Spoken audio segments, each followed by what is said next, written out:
রাস্তায় যারা বসে আছে তাদের নিয়ে তো একটু বলেন না। তাদের ভবিষ্যৎটাকে পুরো অন্ধকার করে দিলেন। আমি তো শুনছিলাম অন্তঃসত্ত্বা মহিলা থেকে, শরীর অসুস্থ থেকে প্রচুর মানুষ রয়েছেন যাদের দুটো চাকরি গেছে, ইন সার্ভিস টিচার। রাস্তায় বসে আছে প্রায় 1000 দিন হয়ে গেল, যেসব বেকার ছাত্রছাত্রীগুলো যাদের চাকরি হলো না। বড় বড় কথা, এদেরকে আগে জেলে ভরা উচিত বলে আমি মনে করি।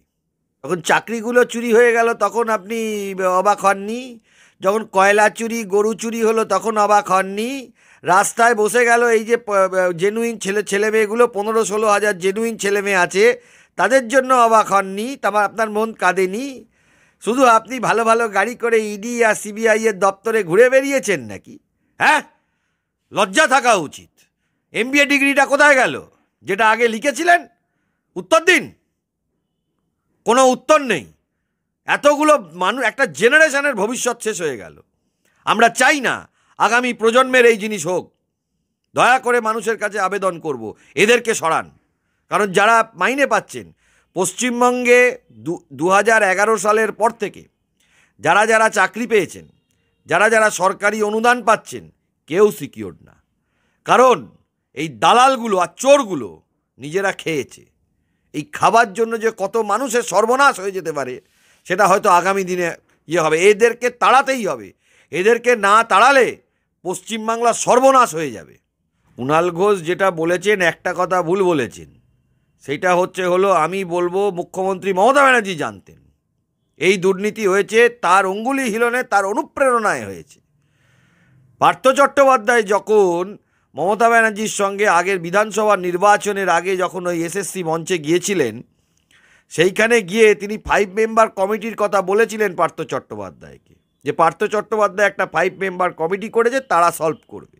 তার মানে তিনি সবটাই জানতেন যে ওই 5 মেম্বারদের যে সুপারভাইজিং কমিটি এসএসসিকে সুপারভাইজ করার জন্য করা হয়েছিল, সেই কমিটিটা অ্যাকচুয়ালি একটি বেআইনিভাবে সেই কমিটিটা করা হয়েছিল। এটা মমতা ব্যানার্জি জানতেন। যোগ্য চাকরি প্রার্থীদের জন্য যদি সঙ্গে থাকতে হয়, লিস্টটা বার করে ওয়েবসাইটে পাবলিশ করে দিন না। সেটা করছেন না কেন? থাকবো থাকবো থাকবো বলে যাচ্ছেন। আরে লিস্টটা পাবলিশ, যেটা করলে কাজ হবে সেটা করুন। সেটা তো করছেন না। তার মানে বেসিক্যালি ঘুষখোরদের আপনারা বাঁচাতে চাইছেন। যোগ্য চাকরি প্রার্থী যারা যারা রাস্তায় বসে আছেন, যারা চাকরি পাননি, এদের এই জেনারেশনটাকে পুরোপুরি ধ্বংস করে দিল পশ্চিমবঙ্গ সরকার, পিসি ভাইপোর পরিবার। টাকা খেয়ে চাকরি দিতে গিয়ে এমন বেআইনি কাজ করেছে যে পুরো প্যানেল বাতিল হয়ে গেছে। একটা টেন্ডার প্রসেস এদের ব্যাকডোর দিয়ে করতে হয়, এরা ওপেন টেন্ডার করে না। একটা ব্ল্যাকলিস্টেড কোম্পানিকে এদের টেন্ডার দিতে হয়। এইসব লোকজনের আগে জেলে যাওয়া দরকার সবার আগে। 100 বার এসএসসির ভুল নয়, ইচ্ছাকৃতভাবে এসএসসি করেছে ভুল, যেটা অনিচ্ছাকৃতভাবে হয়। আপনি একটা প্যানেলের 25,000 লোক চাকরি পেয়েছে, তার মধ্যে 7,000 7,500 ডিটেক্টেড ইলিগ্যালিটি যদি হয়, তাহলে সেটা ভুল নয়, সেটা পয়সা খেয়ে ঢুকিয়েছে এই পিসি ভাইপো সরকার, পয়সা খেয়ে। আমরা ভবিষ্যতে চাই না বাংলায় আগামী প্রজন্ম এরমভাবে রাস্তায় বসে চাকরি হারিয়ে সব শেষ হয়ে যাক। তাই জন্য আমরা লড়াই করছি। এই লড়াইয়ের আমাদের একটাই লক্ষ্য, এই পিসি ভাইপোকে জেলে ঢোকানো। এদের জন্য এই জিনিসটা হয়েছে। তা না হলে আপনি চিন্তা করুন তো, একটা লোক পরীক্ষা দিয়ে 2016 সালে চাকরি পেল, ভুয়ো নিয়োগ এবং ভুয়ো সিলেকশন প্রসেসটাকে এমনভাবে করলো, tender process illegal, scan process illegal, সমস্ত জিনিস ইল্লিগাল। এবং আরও বড় ফ্রডজারি যেটা করছে, স্কুল সার্ভিস কমিশন ডেলিভারেটলি বলছে না যে কতজন জেনুইন আছে এবং কতজন ফেক ক্যান্ডিডেট আছে। কলকাতা হাইকোর্টের মধ্যে এসএসসি রেকর্ড আছে যে তারা বলছে যে কত সংখ্যক ইল্লিগ্যালিটি আমরা বলতে পারবো না। সুপ্রিম কোর্টে গিয়ে ওই স্ট্যান্ড নিন, যাই স্ট্যান্ড নিন, এবার তো ছাড়া হবে না। কার অঙ্গুলি হিলনে এসএসসি চলছে এটাও তদন্ত হওয়া দরকার। একটা স্বশাসিত সংস্থা, বড় বড় বাতেলা সুপ্রিম কোর্টে অ্যাপিল করব, অমুক করব, যাও অ্যাপিল করো। সুপ্রিম কোর্টের জজ যেটা বলার বলে দিয়েছে। এরকম ধরনের মিথ্যে কথা বলার, মিথ্যে কথা তৃণমূলের যারা আছে তারা বলেন, সারা জীবন বলবেন, এ বলে কোনো লাভ নেই, কারণ সন্দেশখালির মানুষ জানে কি ঘটনা ঘটেছে। যেভাবে প্রতিবাদ হয়েছে মানুষ সেটা জানে। হ্যাঁ, এটা লোককে ফাঁসিয়ে দেওয়ার মতন ঘটনা নয়। যে বললাম যে শ্লীলতাহানি করে দিয়েছে, গায়ে হাতও দেয়নি, মাথায়ও দেয়নি, কিছুই করেনি, এই ধরনের ঘটনা এটা নয়। সন্দেশখালির ঘটনাটা যে জেনুইন ঘটনা সেটা এলাকার লোকই জানে। ওটা ডায়লগ মেরে কোনো লাভ হবে না। কমিশনের স্ট্যান্ডের আজ পর্যন্ত কোনো স্ট্যান্ড আমরা কোর্টের মধ্যে তার রিফ্লেকশন পাইনি। আমি জনগণের কাছে আবেদন করব, যারা যারা পড়াশোনা করেন অর্ডারটা দেখে নিন। অর্ডারের মধ্যে একদম স্পেসিফিক বলা আছে, এসএসসি বলতে পারছে না যে কতজন ইল্লিগ্যালিটি হয়েছে, কত সংখ্যা ইল্লিগ্যালিটি হয়েছে এবং ইল্লিগ্যালিটির সংখ্যা আরও বাড়বে কি না।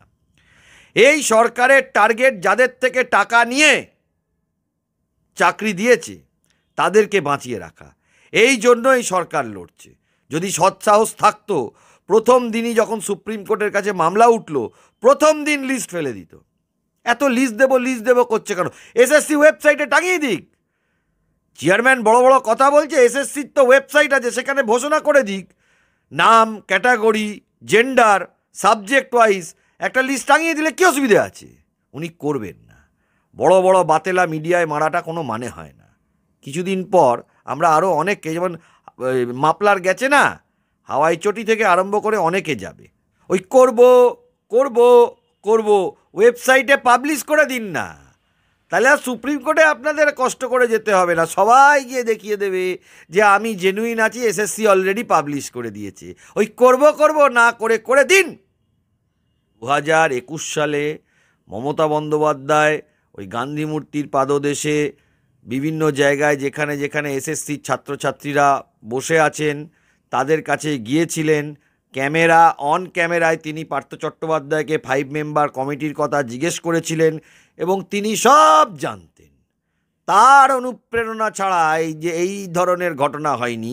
এবং এই যে 25,000 লোকের চাকরি গেছে এবং জেনুইনদের চাকরি গেছে, সেটা ওনারই অনুপ্রেরণায় হয়েছে। আমরা এটার বিরুদ্ধে লড়াই করব। খুবই দুঃখদায়ক ব্যাপার, হাইকোর্টে ডিভিশন বেঞ্চে যখন হিয়ারিং চলছিল, দুজন জজ সাহেব তারা জিজ্ঞেস করেছিলেন এসএসসিকে যে আর কোনো ইল্লিগ্যালিটি আছে কি না জানাও। তারা জানায়নি। তারা বলছে এই 25,000-এর মধ্যে আরও এই 7,000 বেরিয়েছে, আরও ইল্লিগ্যালিটি থাকতে পারে। তো কি হবে যদি বলে আরও ইল্লিগ্যালিটি থাকতে পারে? আলটিমেটলি সেই প্যানেলটা গেছে, টেন্ডার প্রসেস বেরিয়েছে বেআইনি। স্ক্যান করার এখতিয়ার নেই যেই কোম্পানির, তাকে স্ক্যান করতে দিয়ে দেওয়া হলো।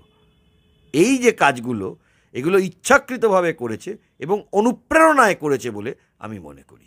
2011 সালের আগে তো এই ঘটনা কোনো দিন ঘটেনি বাংলাতে।